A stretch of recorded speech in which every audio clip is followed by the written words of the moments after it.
السلام علیکم ورحمۃ اللہ وبرکاتہ نحمده ونصلی علی رسولہ الکریم اما بعد۔ آج کا سبق سن لیجئے۔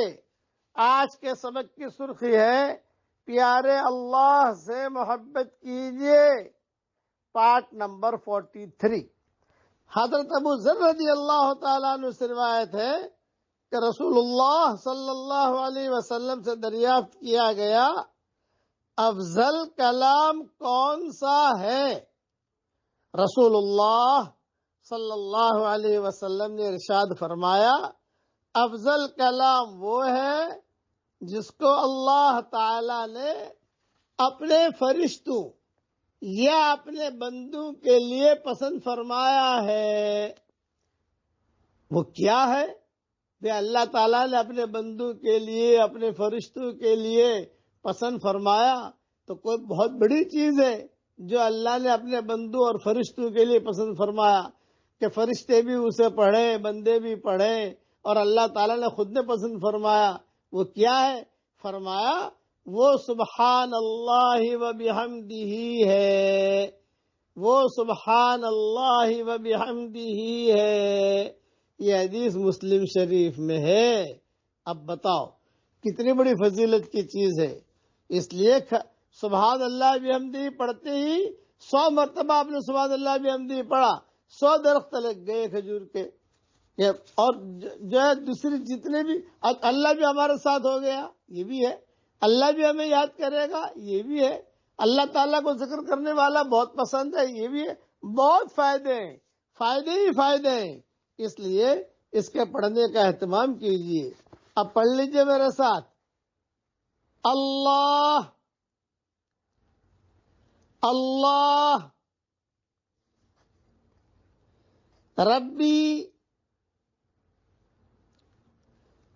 لا اشرک بہ شیئا۔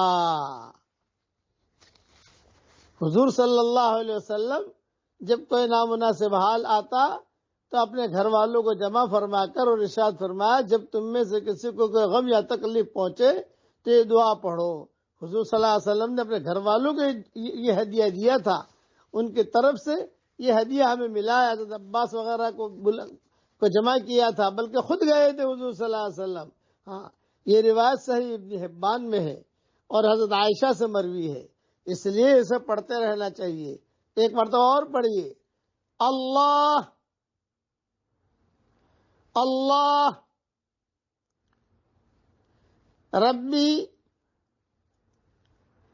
لا اشرک بہ شیئا۔ ترجمہ پڑھ لیجئے، اللہ میرا رب ہے، میں اس کے ساتھ کسی کو بھی شریک نہیں کرتا۔ وہ اکیلا ہے، وحدہ لا شریک لہ ہے، اس کا کوئی پارٹنر نہیں۔ اللہ تعالیٰ اپنے قدرت سے ساری دنیا کو چلاتا ہے۔